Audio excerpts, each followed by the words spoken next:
ആധുനിക കാലത്ത് കുട്ടികൾ പുതിയ സാങ്കേതിക വിദ്യയ്ക്കൊപ്പം വളർന്നു വരുന്നവരാണ്. അതുകൊണ്ട് തന്നെ മൊബൈൽ ഫോൺ ഉൾപ്പെടെയുള്ള ഡിജിറ്റൽ ഗാഡ്ജറ്റുകൾ അവരിൽ നിന്നും മാറ്റിവെക്കുക എളുപ്പമല്ല. എന്നാൽ സമൂഹ മാധ്യമങ്ങളിലും ഓൺലൈൻ ഗെയിമുകളിലും അഡിക്റ്റായി ജീവിതം തകർന്ന ഒട്ടേറെ കുട്ടികളെ നമ്മുടെ ചുറ്റുപാടും നോക്കിയാൽ കാണാം.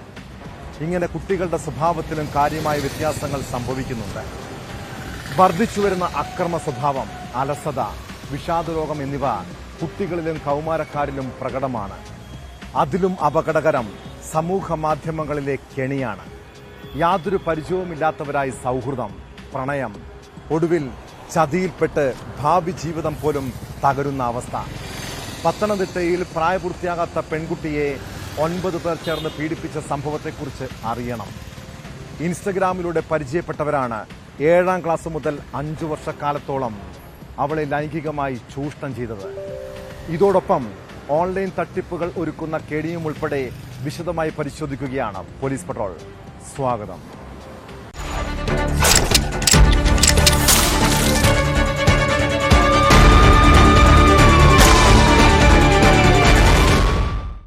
കോവിഡ് സമയത്ത് ഓൺലൈൻ പഠനത്തിന് വേണ്ടിയാണ് അച്ഛനും അമ്മയും അവൾക്ക് മൊബൈൽ ഫോൺ വാങ്ങിക്കൊടുത്തത്.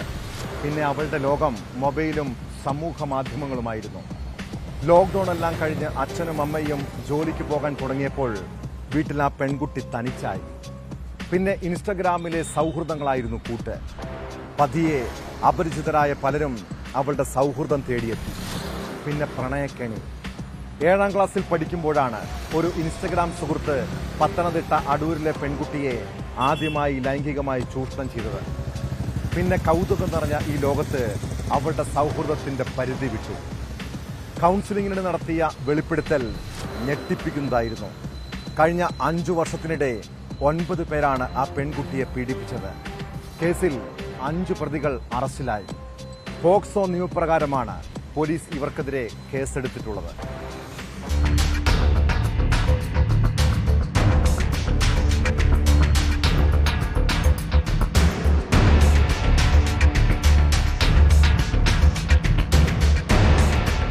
ഏഴാം ക്ലാസ് മുതലാണ് പെൺകുട്ടി പീഡനത്തിന് ഇരയായത്. സ്കൂളിൽ നടത്തിയ കൗൺസിലിംഗിലാണ് പീഡന വിവരം പുറത്തറിഞ്ഞത്. തുടർന്ന് CWC അധികൃതർ പോലീസിൽ പരാതി നൽകിയതിനെ തുടർന്ന് നടത്തിയ അന്വേഷണത്തിലാണ് പെൺകുട്ടിയെ പീഡിപ്പിച്ച 5 പ്രതികളെയും പോലീസ് അറസ്റ്റ് ചെയ്തത്. പെൺകുട്ടിയുടെ പീഡന ദൃശ്യങ്ങൾ പ്രതികളിൽ ചിലർ മൊബൈലിൽ പകർത്തി പ്രചരിപ്പിച്ചു. ഇതോടെ സ്കൂളിൽ പെൺകുട്ടി എത്താത്തതിനെ തുടർന്നാണ് കൗൺസിലിംഗിന് വിധേയമാക്കിയത്. കേസിൽ ഉൾപ്പെട്ട 4 പ്രതികൾക്കായി പോലീസ് അന്വേഷണം ഊർജിതമാക്കി. പ്രതികളിൽ ഒരാൾ നൂറനാട് സ്വദേശിയാണ്. പെൺകുട്ടിയുടെ വിശദമായ മൊഴി പോലീസ് രേഖപ്പെടുത്തി. പോക്സോ നിയമപ്രകാരമാണ് പ്രതികൾക്കെതിരെ പോലീസ് കേസെടുത്തിട്ടുള്ളത്. പത്തനംതിട്ടയിൽ ദളിത് പെൺകുട്ടിയെ 60 പേർ ചേർന്ന് പീഡിപ്പിച്ചതിന് പിന്നാലെയാണ് അടൂരിൽ സമാനമായ രീതിയിൽ പെൺകുട്ടിയെ പീഡിപ്പിച്ച കേസ് പുറത്തു വന്നിരിക്കുന്നത്.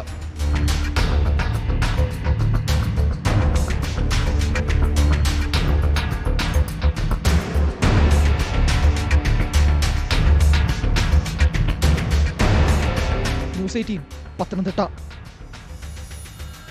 പത്തനംതിട്ട കലഞ്ഞൂർ സ്വദേശികളായ ശിവപ്രസാദും മനുവും കളിക്കൂട്ടുകാരാണ്. സ്കൂൾ മുതൽ ഒന്നിച്ച് പഠിച്ചവർ, ഉറ്റ ചങ്ങാതിമാർ. എന്താവശ്യമുണ്ടെങ്കിലും ശിവപ്രസാദ് മനുവിനെയാണ് സഹായത്തിന് വിളിക്കാറുള്ളത്. പിന്നെ ഒന്നിച്ചുള്ള മദ്യപാനവും പതിവ്.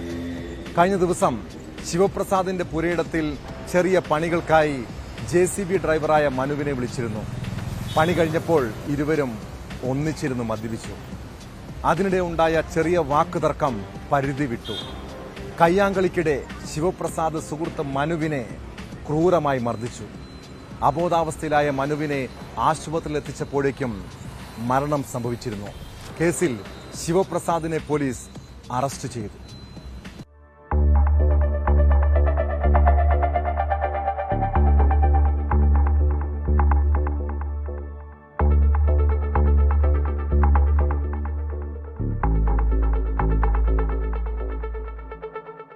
ഇന്നലെ രാത്രിയാണ് പ്രതി ശിവപ്രസാദിന്റെ പുരയിടത്തിലെ പണികൾക്കായി JCB ഡ്രൈവറായ മനുവിനെ വിളിച്ചു വരുത്തിയത്. ജോലിക്ക് ശേഷം ഇരുവരും ശിവപ്രസാദിന്റെ വീട്ടിലിരുന്ന് മദ്യപിച്ചു. ഇതിനിടയിലുണ്ടായ വാക്കുതർക്കമാണ് കൊലപാതകത്തിൽ കലാശിച്ചത്. തലയ്ക്കും ശരീരത്തിനും ആഴത്തിൽ മുറിവേറ്റ മനുവിനെ ശിവപ്രസാദ് തന്നെയാണ് പത്തനാപുരത്തെ ആശുപത്രിയിൽ എത്തിച്ചത്. പിന്നീട് ആശുപത്രിയിൽ നിന്നും മുങ്ങിയ പ്രതി ശിവപ്രസാദിനെ കുമ്പഴയിൽ നിന്നും കൂടൽ പോലീസ് കസ്റ്റഡിയിലെടുത്തു. അവരെ വീട്ടിൽ സംസാരിച്ചുകൊണ്ടിരിക്കുക, അങ്ങോട്ടും ഇങ്ങോട്ടും സംസാരമായി. ആ സംസാരത്തിൽ ഉണ്ടായ ഒരു സംഭവത്തിലുണ്ടായ ഒരു മർഡർ കേസാണ്. പ്രതി അറസ്റ്റ് ചെയ്തിട്ടുണ്ട്. കുമ്പഴ. വേറെ അയാളെ മാത്രമേ ഇൻവോൾവ് ആയിട്ടുള്ളൂ അല്ലേ? ഇപ്പം നിലവിൽ നമ്മുടെ അന്വേഷണത്തിൽ അയാളുടെ ഇൻവോൾവ്മെന്റ് ആണ് കാണുന്നത്. കൂടുതലായിട്ട് പോലീസ് അന്വേഷിക്കുന്നത്. നിലവിലെ അന്വേഷണത്തിൽ കേസിലെ പ്രതി ശിവപ്രസാദ് മാത്രമെന്നാണ് പോലീസിന്റെ നിഗമനം. ഇരുവരും ഒന്നിച്ച് പഠിച്ചവരും സുഹൃത്തുക്കളുമാണ്. കൊലപാതകത്തിൽ മറ്റെന്തെങ്കിലും കാരണങ്ങൾ ഉണ്ടോ എന്ന് പോലീസ് ചോദ്യം ചെയ്തു വരികയാണ്.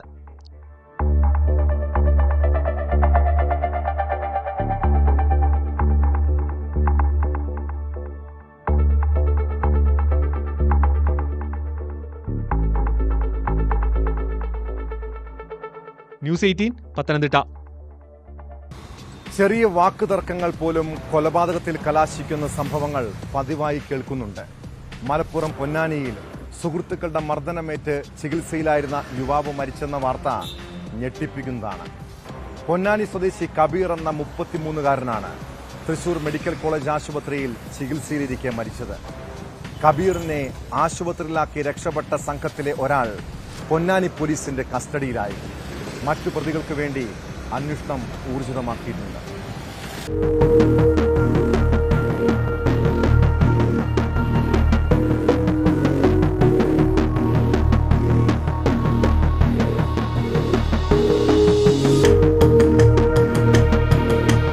ഈ മാസം 16 വ്യാഴാഴ്ച രാത്രിയാണ് കബീറിന് മർദ്ദനമേറ്റത്. തുടർന്ന് ഒപ്പമുണ്ടായിരുന്നവർ പൊന്നാനി താലൂക്ക് ആശുപത്രിയിൽ എത്തിച്ച് രക്ഷപ്പെടുകയായിരുന്നു. കെട്ടിടത്തിൽ നിന്ന് വീണ് പരിക്കേറ്റതായാണ് ആശുപത്രിയിൽ അറിയിച്ചിരുന്നത്. പിന്നീട് തനിക്ക് മർദ്ദനമേറ്റതായി യുവാവ് വെളിപ്പെടുത്തുകയായിരുന്നു. പരിക്ക് ഗുരുതരമായതിനാൽ തൃശൂർ മെഡിക്കൽ കോളേജ് ആശുപത്രിയിലേക്ക് മാറ്റിയ ഇയാൾ വെള്ളിയാഴ്ച രാത്രിയാണ് മരിച്ചത്. നേരത്തെ ഖത്തറിൽ ഡ്രൈവറായിരുന്ന കബീർ 6 മാസമായി നാട്ടിലാണ്. പൊന്നാനി സ്വദേശികളായ മനാഫ്, അബ്ദുറഹ്മാൻ, ഫൈസൽ എന്നിവരുടെ നേതൃത്വത്തിലുള്ള സംഘം കബീറിനെ മർദ്ദിച്ചതായാണ് പോലീസിന് മൊഴി ലഭിച്ചിട്ടുള്ളത്. സംഘത്തിലെ ഒരാൾ പറവൂരിലേക്ക് രക്ഷപ്പെട്ടതായാണ് വിവരം. പൊന്നാനി മുക്കാടി കടപ്പുറത്ത് വാക്കുതർക്കത്തിനിടെ കബീറിന് മർദ്ദനമേൽക്കുകയായിരുന്നു. വാക്കുതർക്കത്തിന് ഇടയായ കാരണം വ്യക്തമല്ല. സ്പൈനൽ കോഡിനും നട്ടലിനും ശ്വാസകോശത്തിനും മർദ്ദനത്തിൽ ഗുരുതര പരിക്കേറ്റിട്ടുണ്ട്. 16 രാത്രി തന്നെ കബീറിനെ തൃശൂർ മെഡിക്കൽ കോളേജിലേക്ക് മാറ്റിയിരുന്നു. 6 വയസ്സായ മകനുള്ള കബീറിന്റെ ഭാര്യ 6 മാസം ഗർഭിണി കൂടിയാണ്. തൃശൂർ മെഡിക്കൽ കോളേജിൽ പോസ്റ്റ്മോർട്ടം നടത്തി ബന്ധുക്കൾക്ക് വിട്ടുനൽകും മൃതദേഹം. പൊന്നാനി CI ജലീൽ കറുത്തേടത്ത് ഇൻക്വസ്റ്റിന് നേതൃത്വം നൽകി.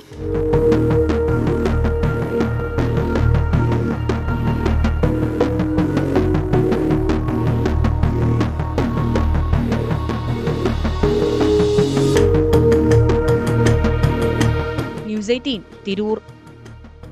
തിരുവനന്തപുരം കഠിനംകുളം ആതിര കൊലക്കേസിലെ പ്രതി ജോൺസൺ ഔസേപ്പ് ആ ശപിക്കപ്പെട്ട ദിവസത്തെ ഓർത്തിപ്പോൾ മനസ്തപിക്കുന്നുണ്ടാകുമോ?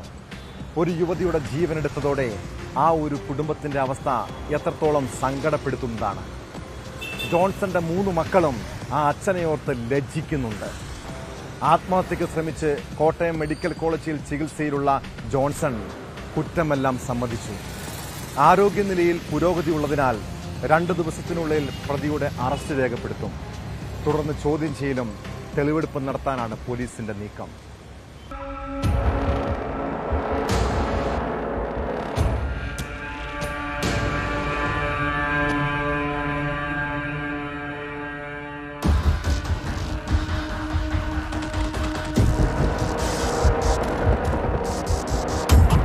നാൽപ്പത്തിയെട്ട് മണിക്കൂർ നിരീക്ഷണമാണ് ജോൺസൺ ഔസേപ്പിന് ഡോക്ടർമാർ നിർദ്ദേശിച്ചിരിക്കുന്നത്. ഇന്ന് രാത്രിയോടെ ഇത് പൂർത്തിയാകും. തുടർന്ന് നാളെ നടക്കുന്ന പരിശോധനയ്ക്ക് ശേഷം ഡിസ്ചാർജ് ചെയ്യുന്ന കാര്യത്തിൽ അന്തിമ തീരുമാനമെടുക്കും. നാളെ അവധി ദിവസമായതിനാൽ ഡിസ്ചാർജ് ചെയ്യാനുള്ള സാധ്യത കുറവാണ്. വിഷം കഴിച്ചിട്ടുണ്ടെങ്കിലും പ്രതി ജോൺസന്റെ ആരോഗ്യനില അപകടാവസ്ഥയിൽ നിന്ന് തരണം ചെയ്തു. അതേസമയം കസ്റ്റഡിയിലുള്ള പ്രതിയായതിനാൽ തന്നെ കൂടുതൽ ജാഗ്രത കാട്ടാനാണ് ഡോക്ടർമാരുടെയും പോലീസിന്റെയും തീരുമാനം. അറസ്റ്റ് ചെയ്ത ശേഷം ആരോഗ്യനിലയ്ക്ക് പ്രശ്നം വന്നാൽ അത് പ്രതിസന്ധിയാകുമെന്ന് പോലീസും കണക്ക് കൂട്ടുന്നു. അതുകൊണ്ട് തന്നെ തിരക്ക് പിടിച്ചൊരു നീക്കത്തിന് പോലീസ് തയ്യാറല്ല. ഡിസ്ചാർജ് ആയ ശേഷം തിരുവനന്തപുരത്ത് എത്തിച്ച് വിശദമായ ചോദ്യം ചെയ്യാനാണ് പോലീസ് തീരുമാനിച്ചിരിക്കുന്നത്. സംഭവസ്ഥലത്തെത്തിച്ച് തെളിവെടുപ്പടക്കം നടത്തിയാകും തുടർ നടപടികൾ.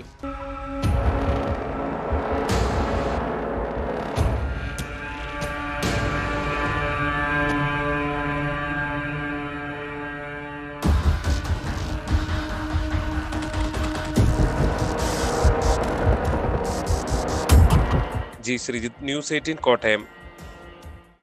വാട്സപ്പിലും സമൂഹ മാധ്യമങ്ങളിലും വരുന്ന എല്ലാ മെസ്സേജുകളും തുറന്നു നോക്കുന്നവരുടെ ശ്രദ്ധയ്ക്ക് ഇത്തരം അജ്ഞാത മെസ്സേജുകളിൽ അപകടം ഒളിഞ്ഞിരിക്കുന്നുണ്ടെന്ന് തിരിച്ചറിയണം. കൊച്ചി സ്വദേശിയായ യുവാവിന് 10 ലക്ഷം രൂപ നഷ്ടമായത് വാട്സാപ്പിൽ മെസ്സേജായി വന്ന ഒരു APK ഫയൽ തുറന്നപ്പോഴാണ്.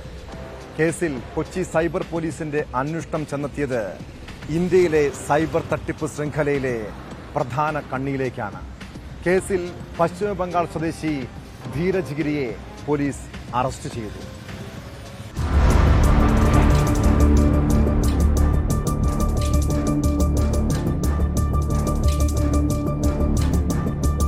ഒരാഴ്ചക്കിടെ 3ഓളം കേസുകളാണ് സൈബർ തട്ടിപ്പുമായി ബന്ധപ്പെട്ട് കൊച്ചിയിൽ രജിസ്റ്റർ ചെയ്തത്. ഇതിൽ മട്ടാഞ്ചേരി സ്വദേശിയിൽ നിന്നും 10 ലക്ഷം രൂപ തട്ടിയെടുത്തെന്ന കേസിലാണ് പശ്ചിമ ബംഗാൾ സ്വദേശിയായ ധീരജ് ഗിരിയെ പോലീസ് അറസ്റ്റ് ചെയ്തത്. വാട്സാപ്പ് വഴി APK ഫയൽ അയച്ചു നൽകിയായിരുന്നു തട്ടിപ്പ്. പരാതിക്കാരൻ ഫയൽ ഡൗൺലോഡ് ചെയ്തതോടെ അക്കൗണ്ടിൽ നിന്ന് പണം നഷ്ടപ്പെടുകയായിരുന്നു. പോലീസിന്റെ സൈബർ വിംഗ് നടത്തിയ വിശദമായ അന്വേഷണത്തിലാണ് പ്രതി പിടിയിലായത്.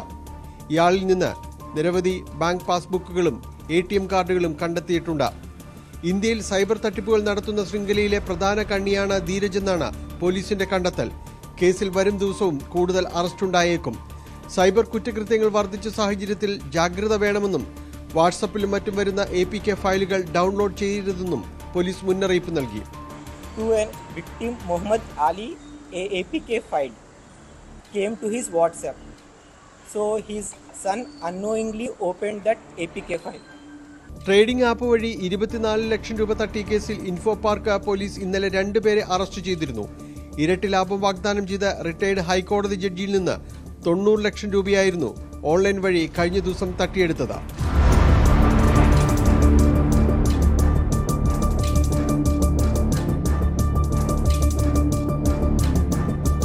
ന്യൂസ് 18 കൊച്ചി.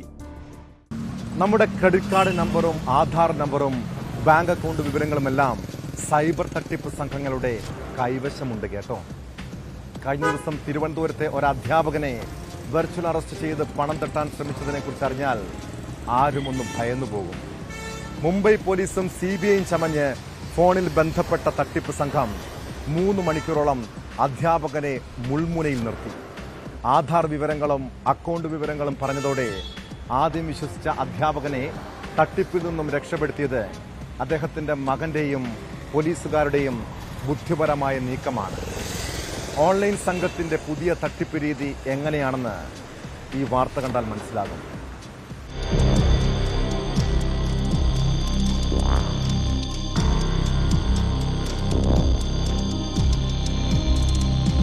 കഴിഞ്ഞ ദിവസം ഉച്ചയ്ക്ക് 2:30യോടെയാണ് വഴുതക്കാടുള്ള അധ്യാപകന്റെ ഫോണിലേക്ക് ഒരു അജ്ഞാത ഫോൺ കോൾ വന്നത്.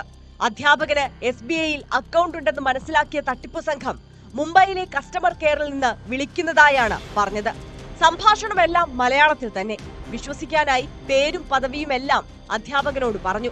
കഴിഞ്ഞ വർഷം ഒക്ടോബർ 24-ന് അധ്യാപകന്റെ പേരിൽ കാനറ ബാങ്കിൽ നിന്ന് ഒരു ക്രെഡിറ്റ് കാർഡ് എടുത്തിട്ടുണ്ടെന്നും അത് അദ്ദേഹത്തിന്റേതല്ലെങ്കിൽ ഉടനെ റദ്ദാക്കണമെന്നും അറിയിച്ചു. അതിനായി മുംബൈ പോലീസിനെ സമീപിക്കണമെന്നും അവരെ തങ്ങൾ വീഡിയോ കോളായി ബന്ധപ്പെടുത്തി തരാമെന്നും തട്ടിപ്പുകാർ പറഞ്ഞു. പിന്നാലെ പോലീസ് വേഷത്തിലുള്ളവർ വീഡിയോ കോളിലെത്തി. വിനായക് എന്നയാളെ മുംബൈയിൽ നിന്ന് അറസ്റ്റ് ചെയ്തിട്ടുണ്ടെന്ന് SI എന്ന് പരിചയപ്പെടുത്തിയ ആൾ വിശദീകരിച്ചു. അയാളുടെ കയ്യിൽ നിന്ന് നിരവധി ക്രെഡിറ്റ് കാർഡുകൾ ലഭിച്ചു. അവയിൽ അധ്യാപകന്റെ പേരിലുള്ള കാർഡ് ഉണ്ടെന്ന് പറയുന്നു. കള്ളപ്പണം വെളുപ്പിക്കലിനായി എത്തിയ വിനായകിന്റെ കയ്യിൽ നിന്ന് ക്രെഡിറ്റ് കാർഡ് കണ്ടെത്തിയതിനാൽ അധ്യാപകനെ വെർച്വൽ അറസ്റ്റ് ചെയ്യുന്നുവെന്നും അവർ അറിയിച്ചു.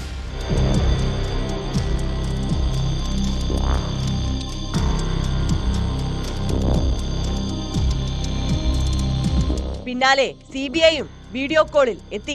ഇത് കണ്ട് ഭയന്നുപോയ അധ്യാപകന്റെ ഭാര്യ മകനെ വൈകുന്നേരം 4:30യോടെ വിളിക്കുന്നു. മകൻ സൈബർ പോലീസിനെ വിവരമറിയിച്ച് 10 മിനിറ്റിനുള്ളിൽ SI ഷെഫിനും സംഘവും ഇടപ്പഴിഞ്ഞിയിലെ വീട്ടിലെത്തി. തട്ടിപ്പുകാരോട് അധ്യാപകന്റെ ഫോണിൽ സംസാരിച്ചു. ഒടുവിൽ ID കാണിക്കാൻ ആവശ്യപ്പെട്ടപ്പോൾ തട്ടിപ്പുകാർ കുടുങ്ങി. ഓഫീസ് കാണിക്കാൻ ആവശ്യപ്പെട്ടതോടെ ഫോൺ കോൾ കട്ട് ചെയ്ത് സംഘം മുങ്ങി. തുടക്കത്തിൽ ചെറിയ സംശയം തോന്നിയെങ്കിലും ആശങ്കയുണ്ടായിരുന്നുവെന്ന് അധ്യാപകൻ പറഞ്ഞു. അധ്യാപകന്റെ പരാതിയിൽ സൈബർ പോലീസ് തട്ടിപ്പ് സംഘത്തെക്കുറിച്ച് അന്വേഷണം ആരംഭിച്ചിട്ടുണ്ട്. ഇതിന് പിന്നിൽ മലയാളികളുമുണ്ടെന്നാണ് സൂചന.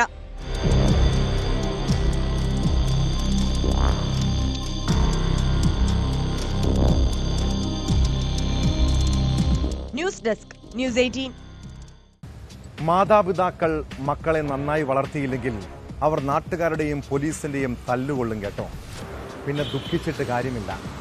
ഒടുവിൽ അവരുടെ തോന്നിയാസങ്ങൾക്ക് കൂട്ടുനിൽക്കുന്ന മക്കളെ ന്യായീകരിച്ച് രംഗത്തെത്തുന്ന ചില അച്ഛനമ്മമാരെ കാണാം. തൃശൂരിൽ വിദ്യാർത്ഥികളെ വാഹനമിടിപ്പിച്ച് കൊലപ്പെടുത്താൻ നോക്കിയതും പോരാ, പിന്നെ മണവാളൻ എന്ന യൂട്യൂബർക്ക് വക്കാലത്തുമായി എത്തിയിരിക്കുകയാണ് അയാളുടെ മാതാപിതാക്കൾ. കേസിൽ വിയൂർ ജയിലിൽ റിമാൻഡിൽ കഴിയുന്ന മണവാളന്റെ മുടിമുറിച്ച സംഭവത്തിൽ ജയിൽ അധികൃതർക്കെതിരെ കുടുംബം പരാതിയുമായി രംഗത്ത് വന്നിരിക്കുന്നു. മകനെ ക്രൂരമായി മർദ്ദിച്ചതിന് ശേഷമാണ് മുടിമുറിച്ചതെന്നാണ് മാതാപിതാക്കളുടെ പരാതി.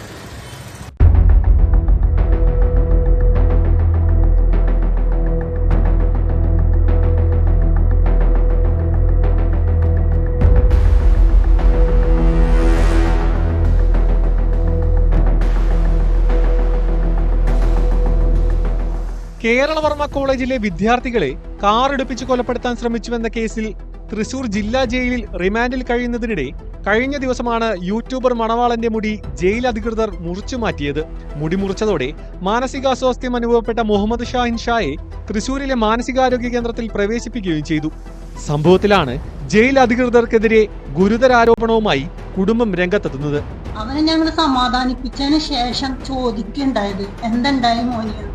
അപ്പോഴാണ് മോൻ പറയണത് അവന്റെ കഴുത്തിന് കുത്തിപ്പിടിച്ച് രണ്ടാള് വേറെ ചവിട്ടി പിടിച്ചിട്ടൊക്കെയാണ് അവന്റെ മുടി മുറിക്കുന്നതും താടി മീശൊക്കെ മുറിക്കുന്നത്. അപ്പൊ അവന് കുഴഞ്ഞു വീണ് നോക്കുമ്പോ അവരെ വീണ്ടും അവനവിടുന്ന് കുത്തിപ്പിടിച്ചിട്ടാണ്, പിന്നെ പെരടി പിടിച്ച് കുത്തിപ്പിടിച്ചിട്ടൊക്കെയാണ് ചവിട്ടി പിടിച്ചിട്ടൊക്കെയാണ് ഈ താടി മുടി മീശൊക്കെ മുറിക്കുന്നത്. ജയിലിനകത്ത് പ്രതികളെ കൊണ്ട് മകനെ മർദ്ദിപ്പിക്കാൻ 3 തവണ ശ്രമമുണ്ടായെന്നും കുടുംബം. അവര് വേറെ സെല്ലിന്ന് ആളെ ക്രിമിനൽസിനെ കൊടുന്ന് അടിപ്പിക്കാൻ നോക്കി. മോനെ അവർക്ക് അറിയാവുന്നത് കൊണ്ടും അവര് അത് അടിക്കാണ്ട് അവനോട് പറഞ്ഞു ഞങ്ങൾക്ക് നിന്നെ അടിക്കാൻ പറ്റില്ല എന്നും പറഞ്ഞിട്ട് അവര് ഇറങ്ങി പോവുകയാണ് ചെയ്തത്. അത് 3 പ്രാവശ്യം ആ സെയിം പ്രൊസീജിയർ നടത്തി 3 ടീമിനെ കൊണ്ടുവന്നു. പക്ഷെ അവരൊന്നും എന്റെ മകനെ കൈവച്ചില്ല. മകനെ ഭ്രാന്തനാണെന്ന് ചിത്രീകരിക്കുമെന്ന് ഭീഷണിപ്പെടുത്തി. മുടി മുറിച്ചതിന് ശേഷം മകൻ മാനസിക വിഷമത്തിലാണെന്നും മനഃപൂർവ്വം മകനെ ഭ്രാന്താണെന്ന് ചിത്രീകരിക്കാൻ മാനസികാരോഗ്യ കേന്ദ്രത്തിൽ പ്രവേശിപ്പിച്ചതാണെന്നും മാതാപിതാക്കൾ ആരോപിച്ചു. ജയിലിന് മുൻപിൽ റീൽസ് ചിത്രീകരിച്ചു എന്ന് ആരോപിച്ചുകൊണ്ടാണ് ജയിൽ ജീവനക്കാരനായ നിക്സണും കണ്ടാലറിയാവുന്ന മറ്റ് 2 ജീവനക്കാരും മകനോട് വൈരാഗ്യ ബുദ്ധിയോടുകൂടി പെരുമാറുന്നതെന്നും മണവാളന്റെ കുടുംബം ആരോപിച്ചു. സംഭവത്തിൽ ജയിൽ ഉദ്യോഗസ്ഥർക്കെതിരെ നടപടി സ്വീകരിക്കണമെന്നാവശ്യപ്പെട്ട് മണവാളന്റെ മാതാവ് റായിഷ കോടതിയിലും മുഖ്യമന്ത്രിക്കും ജയിൽ വകുപ്പ് മേധാവി, സംസ്ഥാന പോലീസ് മേധാവി എന്നിവർ ഉൾപ്പെടെയുള്ളവർക്ക് പരാതി നൽകി.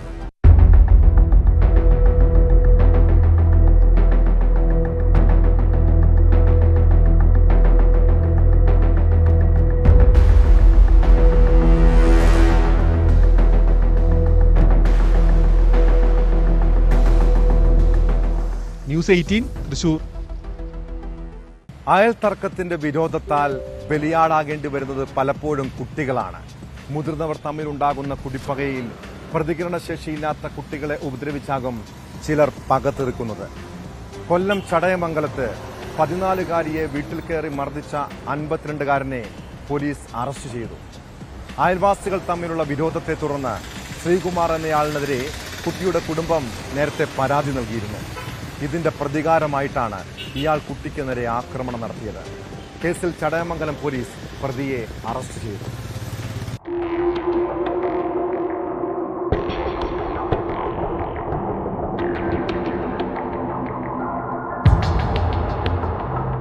ജനുവരി 16-ന് വീടിന്റെ മുറ്റത്ത് നിൽക്കുകയായിരുന്ന 9ാം ക്ലാസ്സുകാരിയെ മദ്യപിച്ചെത്തിയ ശ്രീകുമാർ ഉപദ്രവിക്കുകയായിരുന്നു.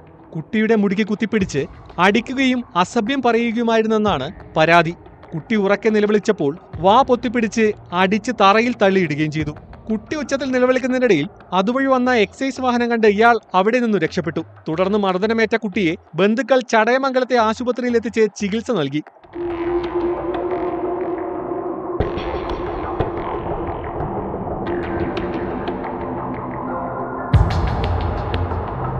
ഒരു മാസം മുൻപ് കുട്ടിയെയും സഹോദരിയെയും ശ്രീകുമാർ അസഭ്യം വിളിച്ച സംഭവത്തിൽ കുടുംബം ചടയമംഗലം പോലീസിൽ പരാതി നൽകിയതാണ്.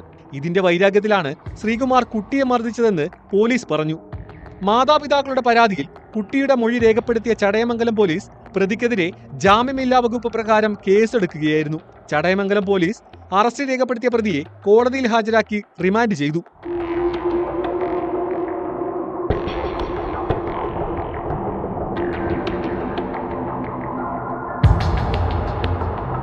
ന്യൂസ് 18 കൊട്ടാരക്കര. കേരളത്തിൽ കുട്ടിക്കുറ്റവാളികൾ വർദ്ധിക്കുകയാണ്. തിരുവനന്തപുരം ധനുവച്ചപുരത്ത് കോളേജ് വിദ്യാർത്ഥിയെ ക്രൂരമായി മർദ്ദിച്ചത് ചെറിയ പ്രശ്നങ്ങളുടെ പേരിലാണ്. ധനുവച്ചപുരം VTM NSS കോളേജിലെ വിദ്യാർത്ഥി അദ്വൈത് സൂര്യയ്ക്കാണ് മർദ്ദനമേറ്റത്. കോളേജിലെ രക്തദാന ക്യാമ്പിൽ പങ്കെടുക്കാത്തതിലുള്ള തർക്കമാണ് മർദ്ദനത്തിന് പിന്നിലെന്നാണ് പരാതി. പുറത്തു പറഞ്ഞാൽ വീട് കയറി മർദ്ദിക്കുമെന്നും ഭീഷണിപ്പെടുത്തിയതായും പരാതിയിൽ പറയുന്നു. സംഭവത്തിൽ പ്രണവ്, ആദർശ്, നിഖിൽ എന്നിവർക്കെതിരെ പാറശാല പോലീസിൽ അദ്വൈത് പരാതി നൽകിയിട്ടുണ്ട്. സംഭവത്തിൽ പോലീസ് കേസെടുത്ത് അന്വേഷണം ആരംഭിച്ചു.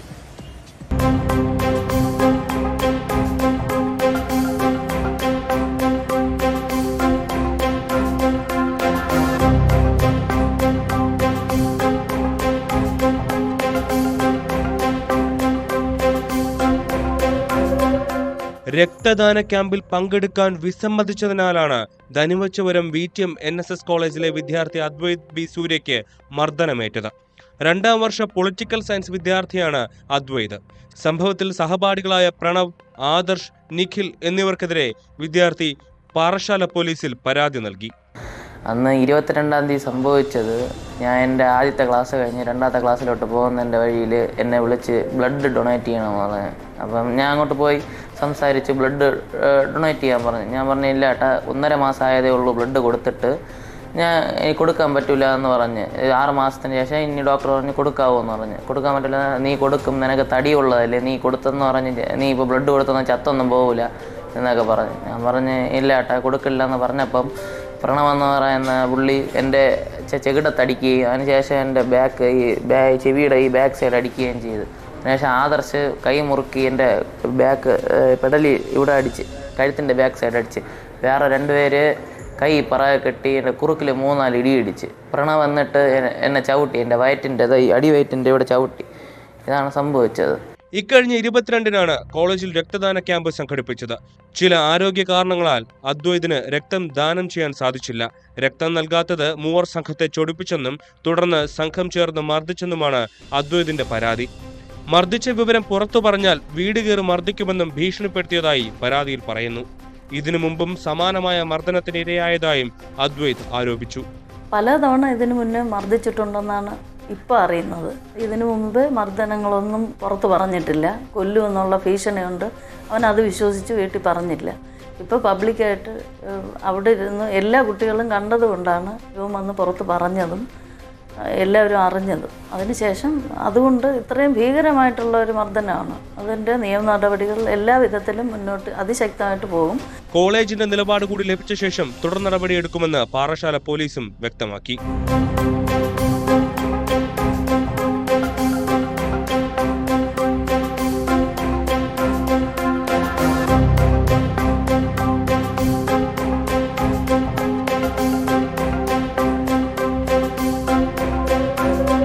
News 18 Thiruvananthapuram.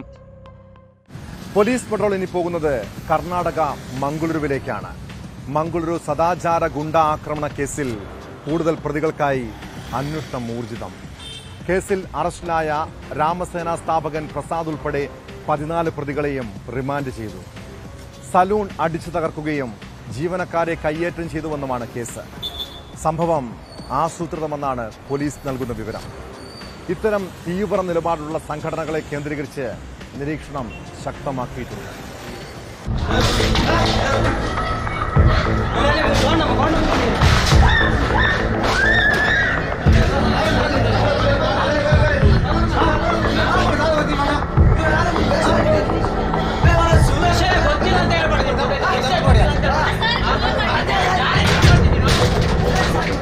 Mangaluru ബാർക്കെ police station പരിധിയിലുള്ള ബജായ് KSRTC സ്റ്റേഷന് സമീപം പ്രവർത്തിക്കുന്ന കളേഴ്സ് യൂണിസെക്സ് സലൂണിന് നേരെയാണ് കഴിഞ്ഞ ദിവസം ആക്രമണമുണ്ടായത്.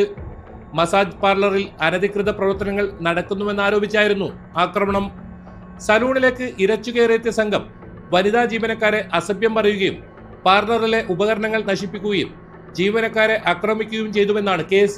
സ്ഥാപനത്തിലുണ്ടായിരുന്ന മുഴുവൻ സാധനങ്ങളും സംഘം നശിപ്പിച്ചിരുന്നു. പാർലർ ഉടമ നൽകിയ പരാതിയുടെ അടിസ്ഥാനത്തിൽ ബാർക്കെ പോലീസാണ് കേസെടുത്തത്. കേസിൽ അറസ്റ്റിലായ രാമസേന സ്ഥാപകൻ പ്രസാദ് അത്തവർ ഉൾപ്പെടെ 13 പേരെയും ഒരു മാധ്യമപ്രവർത്തകരെയും 14 ദിവസത്തേക്ക് റിമാൻഡ് ചെയ്തു. കാസർഗോഡ് ഉപ്പള സ്വദേശി പുരന്ദർ റൈ, പെടമലെ മങ്കി സ്റ്റാൻഡിലെ ശരൺരാജ്, ബണ്ട്വാൾ സ്വദേശി ഹർഷീത് എന്ന അർഷരാജ്, വാമഞ്ചൂർ മൂടഷെഡ്ഡെ സ്വദേശി രവി പൂജാരി എന്ന മോഹൻദാസ്, വാമഞ്ചൂർ അംബേദ്കർ നഗർ സ്വദേശി സച്ചിൻ തുടങ്ങി 14 പേരാണ് അറസ്റ്റിലായത്. ഇതിൽ മാധ്യമപ്രവർത്തകനായ ശരൺരാജ് 2012 പബ് ആക്രമണ കേസിലെ പ്രതിയായിരുന്നു. ഈ കേസിൽ ഇയാൾ 1 വർഷം ജയിലിൽ കഴിഞ്ഞതാണ്. 2024 ആഗസ്റ്റിൽ കോടതി ഇയാളെ വെറുതെ വിട്ടു. അന്ന് പബ് ആക്രമണത്തിന്റെ ദൃശ്യങ്ങൾ പകർത്തിയത് ശരൺരാജായിരുന്നു.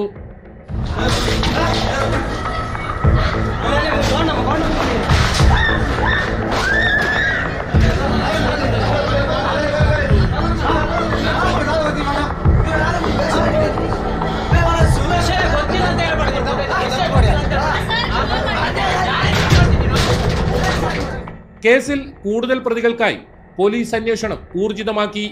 നേരത്തെ ശ്രീരാമസേനയിലുണ്ടായിരുന്ന പ്രസാദ് അത്തവർ ഉണ്ടാക്കിയ സംഘടനയാണ് രാമസേന. പ്രസാദ് അത്തവറിന്റെ നേതൃത്വത്തിലാണ് 2009 ശ്രീരാമസേനക്കാർ മംഗളൂരു പബ്ബിൽ അതിക്രമിച്ചു കയറി പെൺകുട്ടികളെ അടക്കം ക്രൂരമായി ആക്രമിച്ചത്.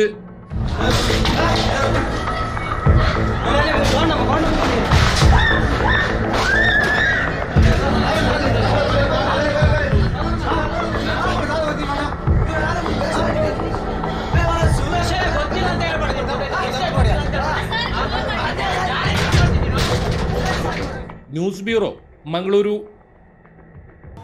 നമ്മുടെ കുട്ടികൾക്ക് ഇതെന്തു പറ്റി? പാലക്കാട് അധ്യാപകന് നേരെ +2 വിദ്യാർത്ഥി കൊലവിളി നടത്തിയ ദൃശ്യങ്ങൾ ഞെട്ടിപ്പിക്കുന്നതായിരുന്നു. ഇപ്പോൾ കോഴിക്കോട് ഫറോക്കിൽ നിന്ന് നടുക്കുന്ന മറ്റൊരു വാർത്ത കൂടി കേട്ടു. ഫറോക്കിൽ +1 വിദ്യാർത്ഥിയെ കുത്തി പരിക്കേൽപ്പിച്ചത് സഹപാഠിയാണ്. വിദ്യാർത്ഥികൾ തമ്മിലുള്ള പ്രശ്നം പറഞ്ഞു തീർക്കുന്നതിനിടെയാണ് 16-കാരൻ സഹപാഠിയെ കുത്തി വീഴ്ത്തിയത്. കഴുത്തിൽ ആഴത്തിൽ കുത്തേറ്റ വിദ്യാർത്ഥിയെ കോഴിക്കോട് മെഡിക്കൽ കോളേജ് ആശുപത്രിയിൽ പ്രവേശിപ്പിച്ചിട്ടുണ്ട്. സംഭവത്തിൽ പോലീസ് കേസെടുത്ത് അന്വേഷണം ആരംഭിച്ചു. ചെറിയ പ്രശ്നങ്ങളിൽ അധ്യാപകരോടും മാതാപിതാക്കളോടും സഹപാഠികളോടുമെല്ലാം പൊട്ടിത്തെറിക്കുന്ന ഈ തലമുറ അപകടത്തിലേക്കാണ് പോകുന്നത്. ഇപ്പോഴേ നിയന്ത്രിച്ചില്ലെങ്കിൽ പിന്നീട് ദുഃഖിക്കേണ്ടി വരുമെന്ന് ഓർത്തോളൂ. ഇതോടെ ഇന്നത്തെ പോലീസ് പട്രോൾ പൂർണ്ണമാകുന്നു. നമസ്കാരം.